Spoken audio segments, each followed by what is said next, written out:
Hola, j'espère que vous allez bien. On se retrouve pour un nouveau tirage.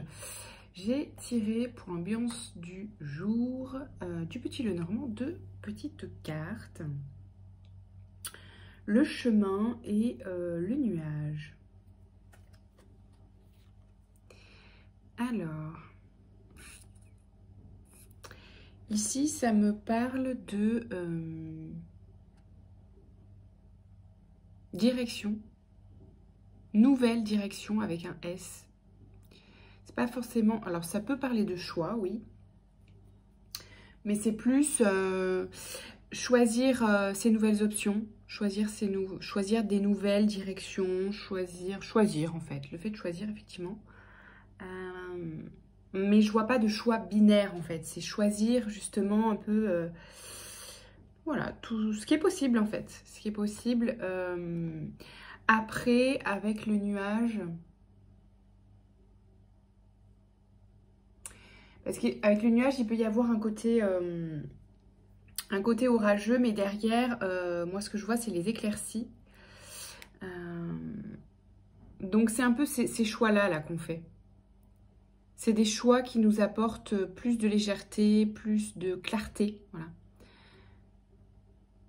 Plus d'éclaircie, plus de légèreté, ouais, c'est ça. On choisit des choix plus légers, en fait, tout simplement. Ensuite, avec le The Light Grey Tarot, j'ai tiré l'impératrice. À chaque fois, je dis Empress parce que c'est en anglais. L'impératrice, le 4 de bâton et le page de pentacle. Ou valet de denier. Ici, le 4 de bâton, c'est une carte de célébration, d'union, de mariage, d'accord, d'alliance. Ça peut aussi tout simplement être le fait de célébrer le quotidien, hein, de profiter un bon repas avec un ami. Voilà, mais ça parle quand même de potentiellement de nouvelles. Avec le page de pentacle, il y a une notion de nouveauté, de trouver aussi. Donc potentiellement, ça peut parler de rencontre, hein. Avec une femme ou une personne, homme ou femme, d'énergie, avec une énergie féminine.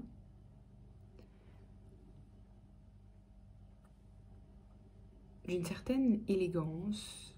L'impératrice, c'est aussi... l'énergie féminine, c'est une énergie, oui, intuitive, mais c'est aussi la beauté, c'est aussi la douceur, c'est aussi... voilà. Donc oui, ça peut parler de rencontre ou de, si vous êtes déjà avec une personne sur le plan sentimental, ça peut parler d'une nouvelle étape aussi dans la relation, une nouvelle forme d'engagement aussi. Le 4 de bâton, ça peut représenter un engagement. Donc oui, ça peut parler de demande en mariage, mais ça peut être une nouvelle étape comme... habiter ensemble, partir ensemble en vacances, aller rencontrer la famille. Je ne sais pas si c'est dans vos aspirations. Vous voyez, ça peut parler de ça. Ensuite, on a le 5 d'épée, la reine de bâton et le 8 de coupe qui revient. La reine de bâton, c'est une femme aussi, ou en tout cas une énergie féminine, mais là, on est beaucoup plus dans une énergie de feu, là. Là, la reine de bâton, c'est quelqu'un de sensuel, de magnétique, de...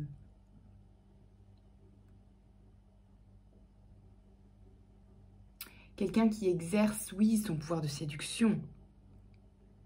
Et il y a un côté un peu mystique aussi dans la reine de bâton, vous voyez, avec son petit chat, c'est un peu aussi une sorcière, quelqu'un de, ouais, c'est ça, de magnétique, de vibratoire, de... Et autour, on a le 5 d'épée et le 8 de coupe. J'ai l'impression que c'est quelqu'un, avec les cartes autour, là, qui... malgré ou est, hein, c'est pas forcément un jugement, mais cette femme, donc que vous soyez un homme ou une femme, hein, c'est une énergie. Cette personne, de par son magnétisme, elle est probablement amenée à... alors, c'est pas le 9 de bâton, mais c'est un peu comme ça que je le ressens, là, avec le 5 d'épée. Pas se barricader, mais se tenir un peu à distance, parce que, vous savez, quand il y a une énergie magnétique comme ça,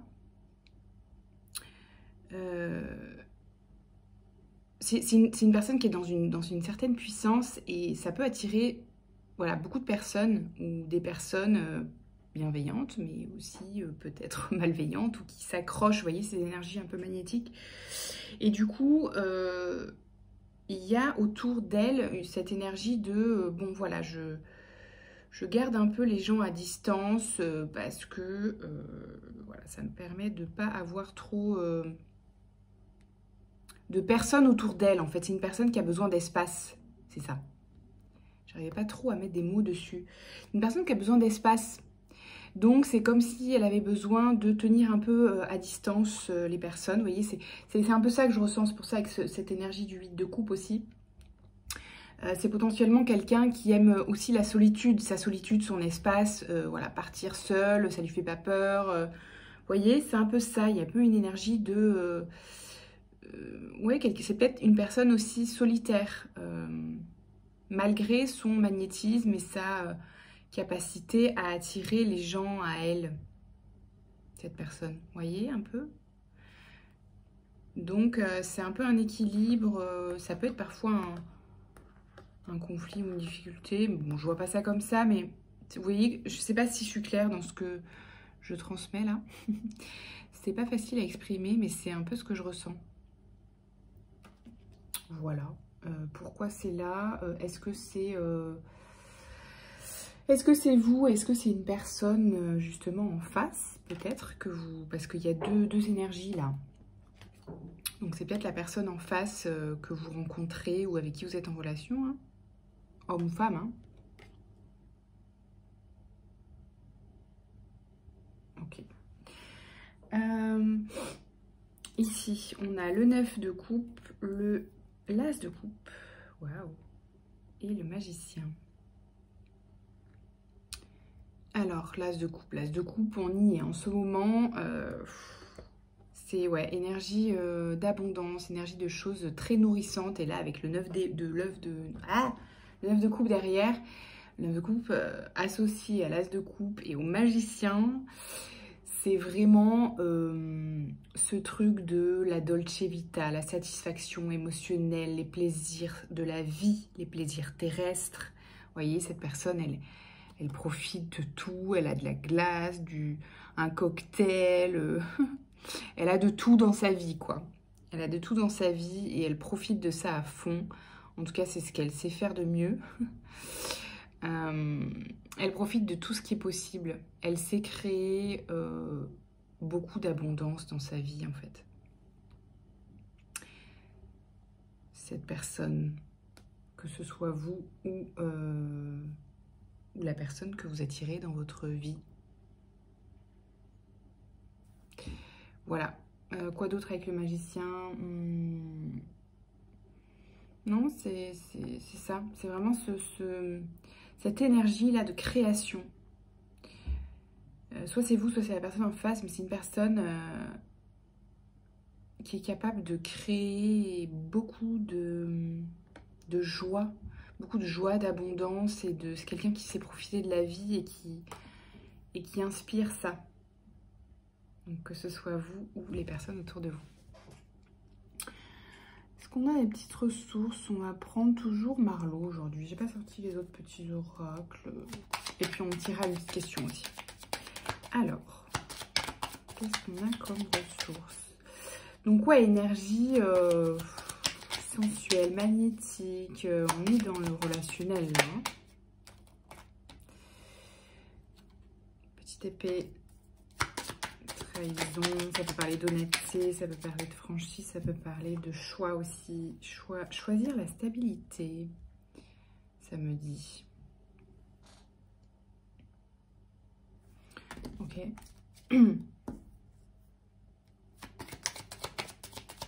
Choisir la stabilité.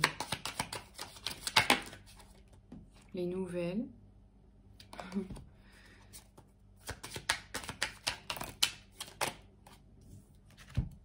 Ah, c'est peut-être cette notion d'engagement qui revient là. Karma. Peut-être que vous... Choisir, ok. Il y a cette notion de choix, peut-être ça me parle d'engagement ou de peur de l'engagement ou de schéma, de schéma d'engagement. Je vous dis engagement relatif, hein, vous adaptez à ce que vous vivez et aux étapes que vous vivez. Hein. Un engagement, c'est pas forcément un mariage, ok. Ça peut être juste s'engager à vivre une étape supplémentaire dans une relation. Et avec le karma, il y a cette notion de répétition.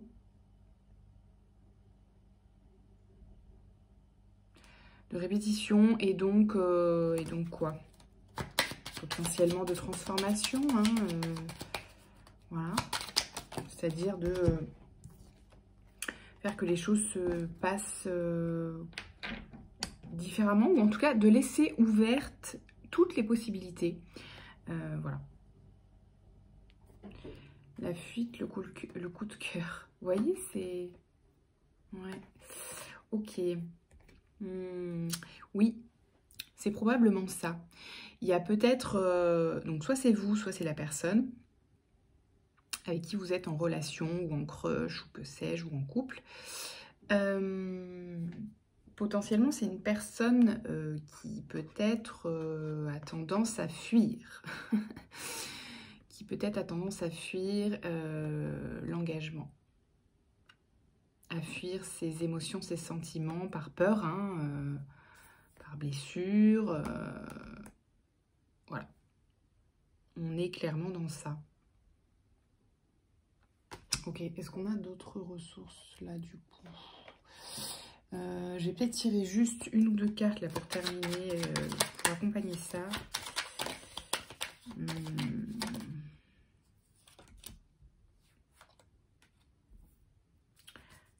La pause, le passage. Pourquoi t'es là, toi? Pause, le passage. Ouais, bon. Il y a la notion de temps, mais... de temps ou de pause, repos, vacances, passage, transformation, pause ouvert, transformation, étape aussi. Donc, pour moi, vous passez cette étape-là avec cette personne.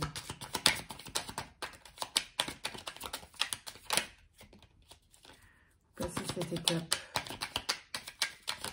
Comment est-ce qu'on a un conseil? Non, ouais, vous vous libérez de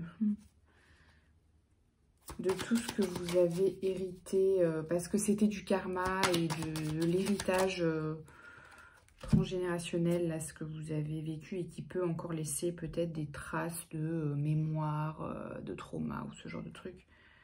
L'amour, la révélation. Un coup de foudre. Bon, il y a quand même une issue heureuse. On est sur du love, quoi, hein, quand même. Ben, c'est cool, tout ça. On adore, hein. Donc, est-ce qu'on a une question? Allez, on termine. On termine. On a envie de savoir ce qui va se passer. C'est pour ça. Qu'ai-je envie de créer? Bah oui. La vie est un mouvement perpétuel. Je crée, je décrée, je tricote, je crée, je décrée. Alors, je me lance. Lancez-vous si vous aviez peur, là. Si vous avez peur, soit de vous engager, soit de demander un engagement. Enfin, voyez, le truc. Allez-y, lancez-vous. Si j'étais conscient ou consciente à 100% de mes super pouvoirs, que serais-je aujourd'hui? Je reconnais mes capacités, mes super pouvoirs, ma légitimité, mon pouvoir de séduction, tout ça, le fait de... J'entends le pouvoir d'être aimé. En incarnant ce que je suis, je deviens une invitation pour les autres. Ben voilà. Ah oui, il y avait une dernière carte. Comment activer le chakra troisième œil? Je vois. J'active mon intuition, mes pensées créatrices et augmente une vue d'ensemble. Alright, ben écoutez, prenez bien soin de vous, profitez bien des relations, de ce qui se passe dans votre vie sur le plan sentimental. Prenez bien soin de vous, avec douceur, et voilà, puis lancez-vous. À bientôt, ciao ciao.